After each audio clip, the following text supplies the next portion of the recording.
guys. This video is about the vertical speed indicator and talks about on how it works.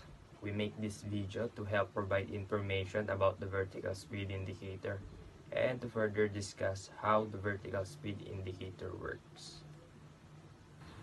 The significance of the study is to help future researchers of their research that have connection to such a topic and help them to come up with a new idea that leads to a better version of the technology or a whole new technology. Vertical speed indicator or VSI is also known as rate of climb and descent indicator. It's simply that it tells you if your aircraft is climbing, descending, or in a level flight. The vertical velocity is measured by the aircraft pitot static system, and the effect is seen on the traditional needle and circular scale instrument or on a ribbon at the side of an electronic flight instrument panel. And most impressively, it does without any power except for the changing pressure of the aircraft around your plane. And for further explanation, classmate. So hi guys, I'm Shanae Jaren. So for today's video, I will tackle about vertical speed indicator with my partner.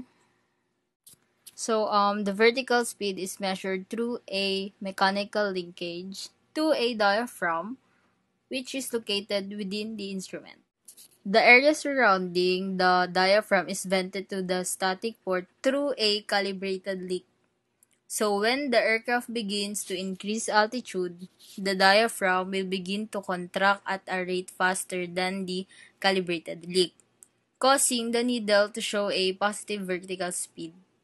The vertical speed indicator is a differential pressure tool that works exclusively from static pressure.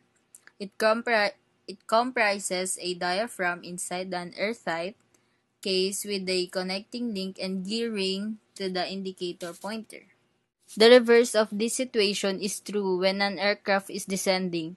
The calibrated leak varies from model to model, but the average time for the diaphragm to equalize pressure is between 6 and 9 seconds.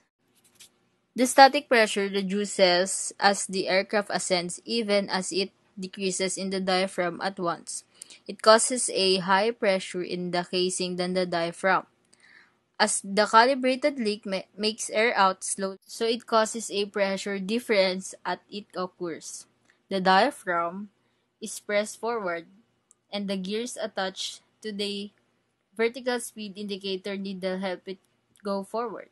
But remember, the needle is a little late than the diaphragm. So that's all for today.